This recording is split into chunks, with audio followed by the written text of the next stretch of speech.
Sa Brookwood, Downington, Pennsylvania, nakatira ang mag-asawang sina Diane at Robert Hampton. Kilala sila sa bayan bilang isang huwarang mag-asawa. Si Diane Garrett Hampton ay nagtuturo ng Ingles sa Brookwood High School sa loob ng 15 taon. Isang nagtapos sa prestigyosong Universidad ng Pennsylvania, hindi lamang siya isang guro, ngunit isang tunay na tagapagturo sa kanyang mga mag-aaral. Nagtatrabaho naman si Robert Hampton bilang ahente ng real estate sa lokal na sangay ng isang national company. Ang kanyang karisma at kakayahang kumonekta sa mga tao ang dahilan kung bakit siya naging isa sa pinakamatagumpay na realtor sa bayan. Madalas lumahok si Robert sa mga kaganapan sa kawang-gawa at aktibong miyembro ng konseho ng lungsod. Lalong lumawak ang kanyang mga ambisyon. May mga bulong-bulungan din tungkol sa kanyang mga plano na tumakbo bilang mayor sa Brookwood sa susunod na halalan. Sa unang tingin, mukhang perpekto ang pagsasama ni Diane at Robert.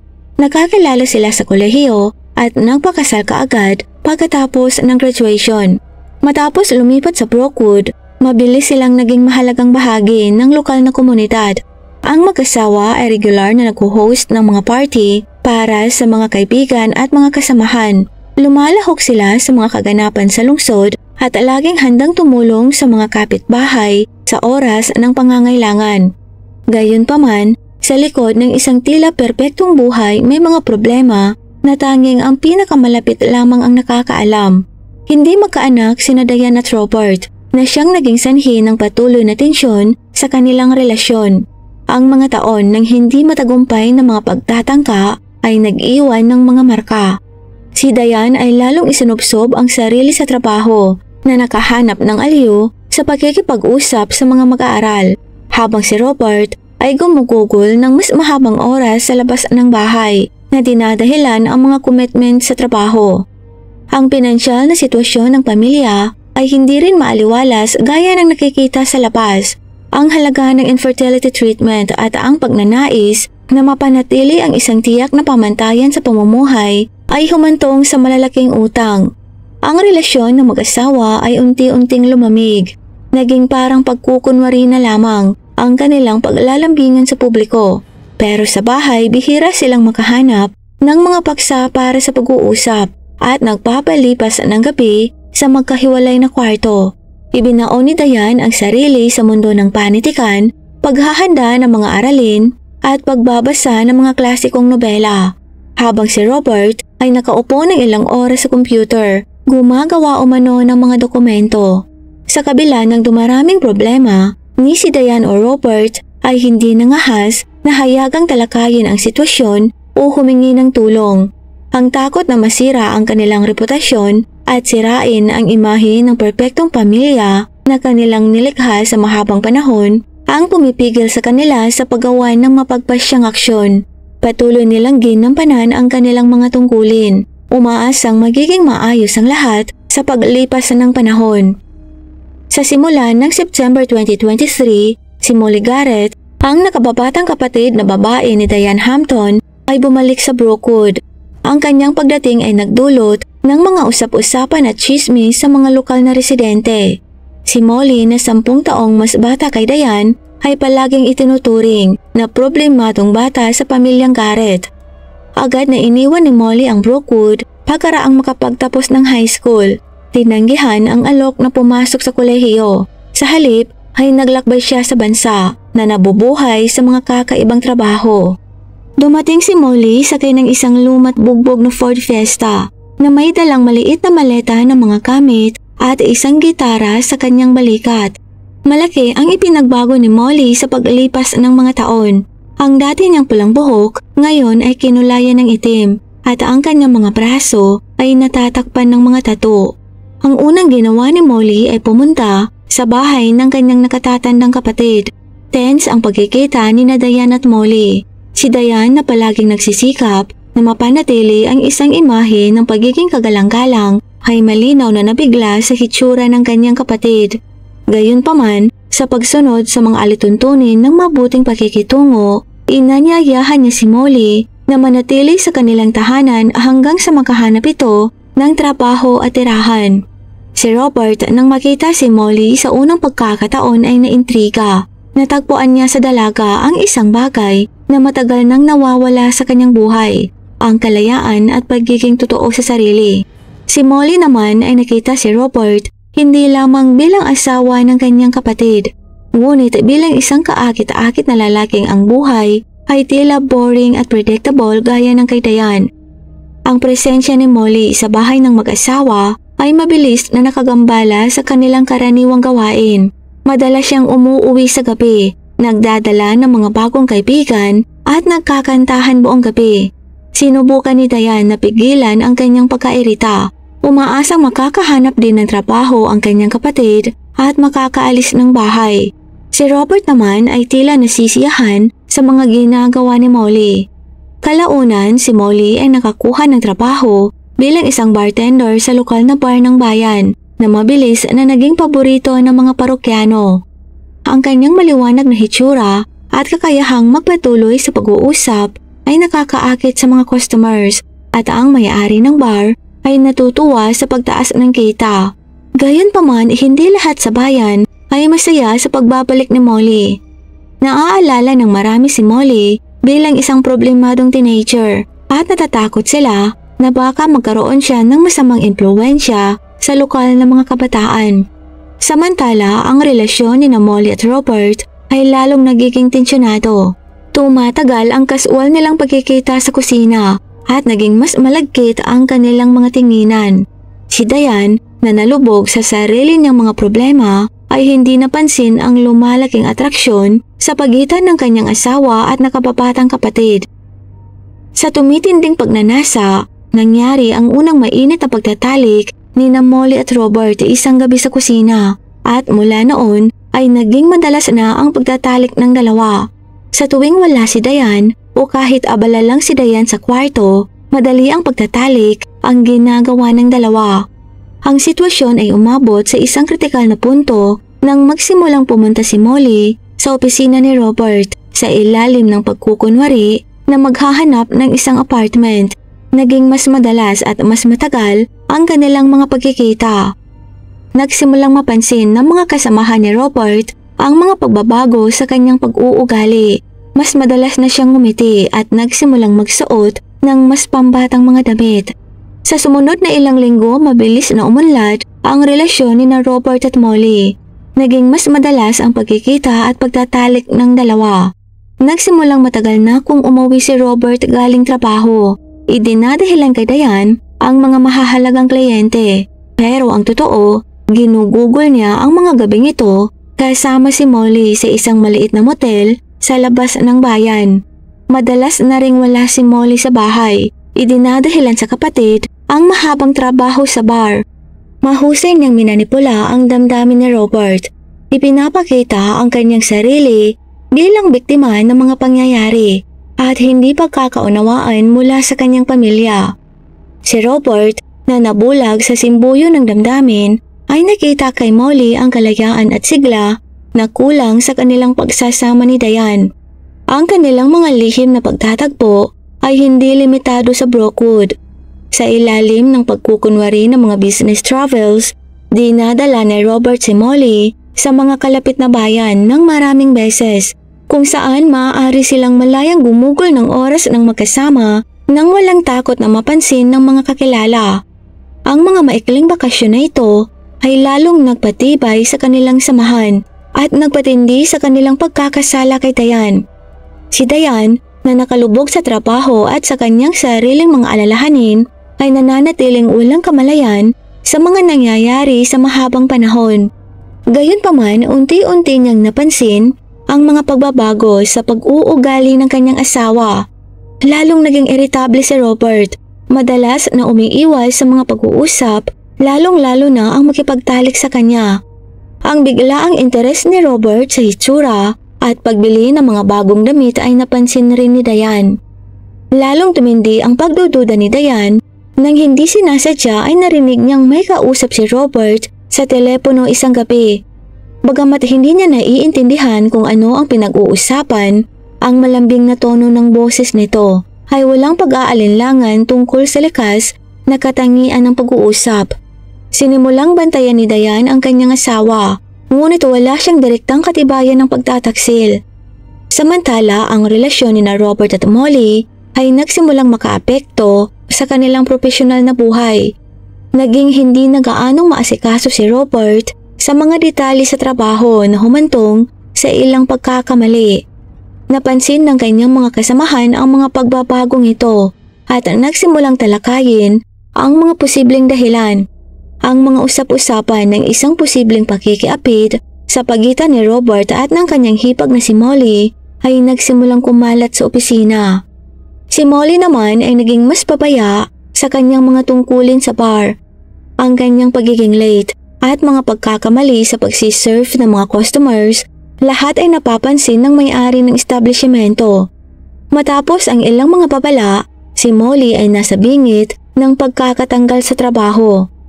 Ang sitwasyon ay umabot sa isang kritikal na punto nang si Robert, sa ilalim ng impluwensya ng alak, ay muntik nang maihayag ang tungkol sa kanyang relasyon kay Molly sa isang business dinner kasama ang isang mahalagang kliyente. Ang mabilis na reaksyon lamang ng kanyang kasamahan ang nakapigil sa isang iskandalo. Ang pangyayaring ito ay nagpaisip kay Robert tungkol sa mga kahihinatnan ng kanyang mga aksyon at ang posibleng pagkasira hindi lamang ng kanyang pamilya kundi pati na rin ng kanyang trabaho. Si Molly, na naramdaman ang lumalaking tensyon, ay nagsimulang gipitin si Robert. Iginigiit na iwan na nito si Diane at magsimula ng bagong buhay kasama niya. Si Robert, na nahati sa pagitan ng kanyang pakiramdam ng tungkulin sa kanyang asawa at ang kanyang pagkahumaling kay Molly, ay natagpuan ang sarili na nakakulong sa kanyang sariling mga desisyon. Kasabay nito si Diane, na walang kapayapaan mula sa kanyang mga hinala, ay nagpasya na humingi ng payo mula sa kanyang matagal ng kaibigan at kapamilyang si Loretta Simmons. Si Tia Loretta, bilang matalino at prangkang babae, ay pinayuhan si Diane na magsagawa ng sarili niyang pagsisiyasat bago gumawa ng anumang konklusyon o gumawa ng mga desisyon. Ang mid-October sa Brookwood ay palaging minarkahan ng mga paghahanda para sa taunang reunion ng pamilyang Garrett. Ang kaganapang ito, na naging tradisyon na mula pa noong panahon ng mga magulang ni Diane, ay karaniwang pinagsasama-sama ang lahat ng mga kamag-anak at malalapit na kaibigan ng pamilya. Si Diane, na dati ay palaging masigla sa reunion na ito, ngayon ay halos walang imik sa pangangasiwa sa pagtitipon. Ang kanyang isip ay abala sa mga hinala tungkol sa kanyang asawa at kapatid na si Molly. Kasunod ng payo ni Tia Loretta, nagsimula siyang mangalap ng impormasyon. Maingat na sinuri ang bawat galaw ni na Robert at Molly at ilang beses na maingat na sinundan ng kanyang asawa pagkatapos ng trabaho. Si Robert, na nararamdaman ang lumalaking tensyon, ay naging mas maingat sa kanyang mga aksyon.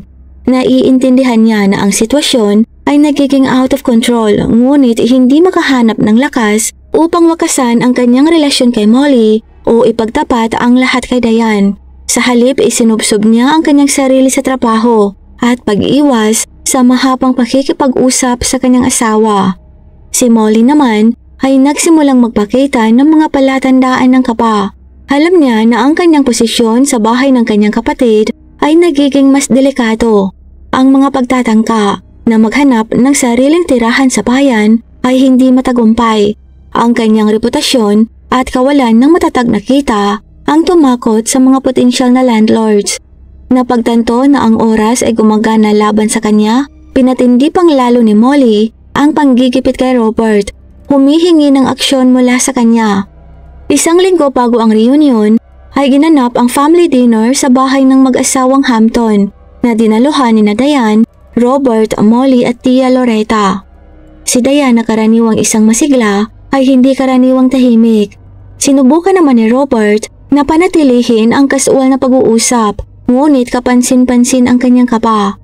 Si Molly, na pakiramdam na out of place, ay naninigarilyo ng husto at halos hindi ginalaw ang kanyang pagkain. Si Tia Loretta, na pinagmamasdan ng mabuti ang mga nangyayari, ay sinubukang pagaanin ang atmosfera sa pamamagitan ng paglalahad ng mga nakakatuwang kwento mula sa buhay ng bayan. Gayunpaman, ang kanyang mga pagsisikap ay wala ring naging maayos na resulta. Pagkatapos ng hapunan, naiwang mag-isa kasama si Diane, ipinahayag ni Tia Loretta ang kanyang pag-aalala tungkol sa sitwasyon at iminungkahi na kansilahin na lang ang reunion ng pamilya. Gayunpaman, iginiit ni Diane na idaos ang pagtitipon.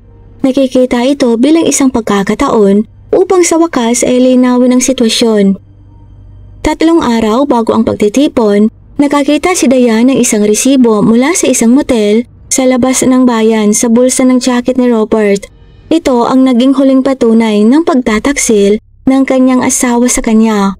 Sa halip na agad na harapin si Robert, nagpasya si Diane na hintayin ang pagtitipon ng pamilya upang ilantad ang pagtataksil na ito sa harap ng lahat ng mga kamag-anak at ng mga kaibigan. Si Molly, na nararamdaman ang papalapit na malaking problema, ay gumawa ng huling pagtatangka upang kumbinsihin si Robert na iwan ang Brookwood at sumama na sa kanya. Nakipagkita siya kay Robert sa kanilang karaniwang lugar, ang hotel sa labas ng bayan. Si Robert, na pinahihirapan ng pagkakasala at takot sa pagkakalantad, ay pumayag na makipagkita. Ngunit hindi nagbigay ng tiyak na sagot sa panukala ni Molly.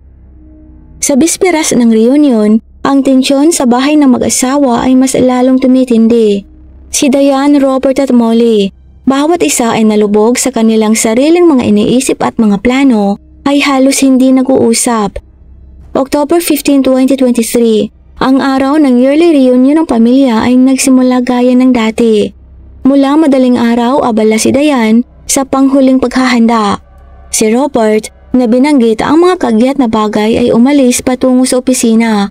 Si Molly, na nakatira pa rin sa bahay ni Diane, ay atubiling tumulong sa pagdidekorasyon ng hardin. Sa pagsapit ng tanghali, nagsimulang dumating ang mga unang bisita. Kabilang sa kanila ang mga magulang ni Robert, ilan sa mga pinsan ni Diane at malalapit na kaibigan ng pamilya. Si Tia Loretta ang isa sa mga naunang dumating. Mahigpit na nagmamasid kung ano ang nangyayari. Naramdaman niya ang lumalaking tensyon at handa siyang suportahan si Diane kung kinakailangan. Umuwi si Robert bandang 2:00 ng hapon nang puspusan ng selebrasyon. Mukha siyang natitense at iniiwasan ang direct eye contact kay Diane. Si Molly, nang mapansin ang kanyang pagdating, ay sinubukang lihim na lumapit kay Robert, ngunit napatigil ito sa matatalim na tingin ni Tia Loretta. Bandang 3:00 ng hapon, hiningi ni Diane ang atensyon ng lahat. Ang lahat ay nagtipon sa paligid ng pangunahing mesa. Inaasahan ang tradisyonal na pananalita mula sa babaeng punong abala.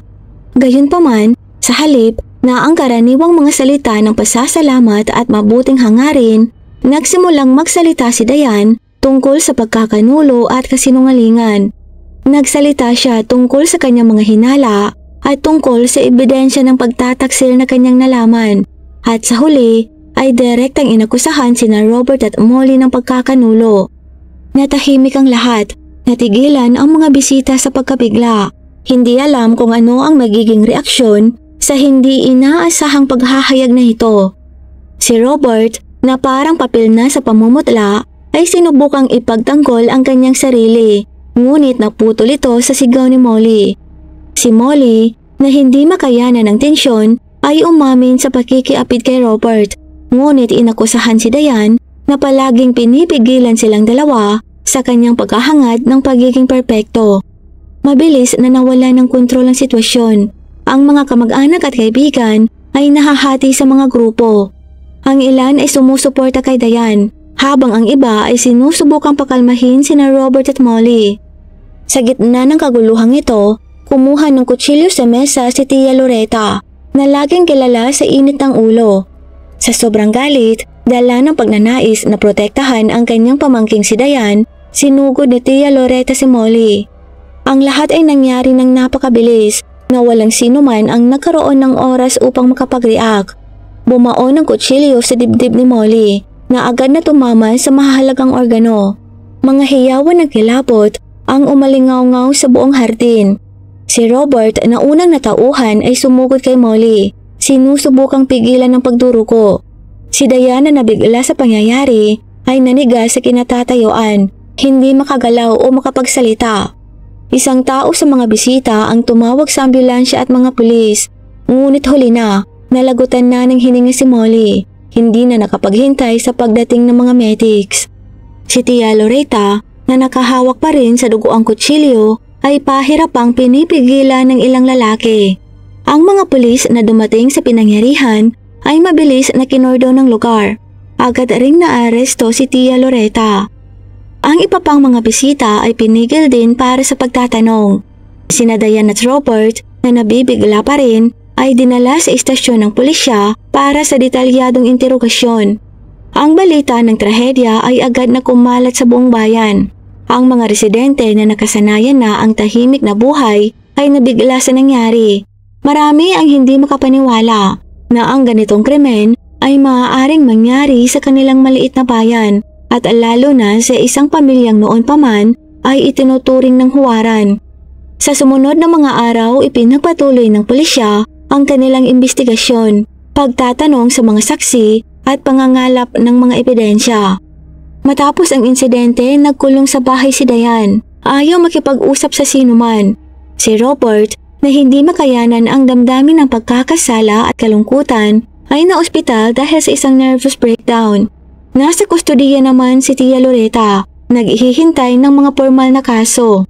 Kinuha ng County Police ang investigasyon. Inalis ang mga lokal na opisyal dahil sa kanilang malapit na ugnayan sa mga kalahok ng kaganapan. Pinangunahan ni Detective Michael Evans, isang eksperyensyadong investigador. Mula sa isang kalapit na lungsod ang investigasyon. May pamamaraan siyang nagtanong sa mga saksi, nangalap ng ebidensya at sinuri ang background ng alitan sa mag-asawang Hampton. Ang mga pangunahing katotohanan ng kaso ay malinaw. Si Loretta Simmons ay sinaksak si Molly Garrett sa panahon ng pagtitipon ng pamilya. Gayunpaman, ang pagsisiyasat ay kailangang itatag ang lahat ng mga pangyayari na humantong sa trahedya at tukuyin ang antas ng pagkakasala ng bawat kalahok sa mga kaganapan. Si Diane sa ilalim ng travel restriction order ay sumailalim sa ilang mahabang interogasyon. Idinitali niya ang kanyang mga hinala tungkol sa pagtataksil ng kanyang asawa, ang matinding relasyon sa kanyang kapatid na si Molly at ang kanyang desisyon na ilantad sila sa pagtitipon ng pamilya. Si Robert Hampton, pagkatapos ma-discharge mula sa hospital, ay nagbigay din ng testimonya. Inamin niya ang relasyon kay Molly na kinumpirma ang karamihan sa mga hinala ni Diane. Si Robert ay nagpahayag ng matinding pagsisisi at kinuha ang moral na responsibilidad para sa nangyari. Bagamat legally hindi siya nagkasala sa pagtapos kay Molly. Si Loretta Simmons na nasa kustodiya sa una ay tumanggi na magbigay ng patotoo na binanggit ang kanyang emosyonal na kalagayan. Ngunit nang maglaon, sa payo ng kanyang abogado, inamin niyang sinaksak niya si Molly. Ngunit iginiit na kumilos siya sa isang estado ng epekto na ipinagtanggol ang karangalan ng kanyang pamangking si Diane. Sa patuloy na pagsisiyasat, napag-alaman na si Molly ay dating nalulong sa bawal na gamot at kamakailan ay nagsimulang gumamit muli. May nakitang bakas ng cocaine sa kanyang dugo. Ang pagtuklas na ito ay nagdagdag ng bagong aspeto sa mga motibo para sa kanyang pag-uugali at relasyon kay Robert. Napag-alaman din na ang kalagayang pinansyal ni Robert ay hindi maganda kaysa dati. Naisip niyang kumuha ng ilang malalaking pautang. Sinusubukang bayaran ang mga utang mula sa mga hindi matagumpay na deal sa real estate. Ipinaliliwanag nito ang kanyang pag-aatubili na hiwalayan si Diane sa kabila ng kanyang pakikipagrelasyon kay Molly. Isang buwan pagkatapos ng pagsisimula ng pagsisiyasat, ang county prosecutor ay nagsampa ng mga formal na kaso. Si Loretta Simmons ay kinasuhan ng manslaughter. Si Robert Hampton ay hindi kinasuhan ng kasong kriminal ngunit nahaharap sa ilang mga kasong sibil na may kaugnayan sa kanyang mga profesional na aktibidad. Habang si Diane ay napatunayang walang kinalaman sa pagkawala ng kanyang kapatid, ngunit nananatiling mahalagang saksi. Ang paglilitis kay Loretta ay nagsimula 3 buwan pagkatapos ng trahedya. Itinayo ng abogado ni Loretta ang depensa sa argumento ng state of effect at pansamantalang pagkabaliw. Sinasabing ang kanyang kliyente Bilang isang malapit na kapamilya, ay hindi makayanan ang pampublikong kahihiyan ni Diane at kumilos ng pabigla-bigla nang walang planong tapusin si Molly. Ang taga-usig naman sa kabilang banda ay iginiit na ang mga aksyon ni Loretta kahit na pinukaw ng isang emosyonal na sitwasyon ay may kamalayan. Itinuro na sinadya niyang kinuha ang kutsilyo at sinaksak si Molly. Ang mga patotoo ni Diane at Robert ay naging mahahalagang sandali sa paglilitis. Ang kanilang lantad ng mga salaysay ng mga pangyayari na humahantong sa trahedya ay labis na ikinagulat ng hurado at ng mga manonood sa silid hukuman. Pagkatapos ng 2 linggong pagdinig, inihatid ng hurado ang kanilang hatol. Si Tia Loretta ay napatunayang nagkasala ng manslaughter at nasintensyahan ng 14 na taong pagkakakulong.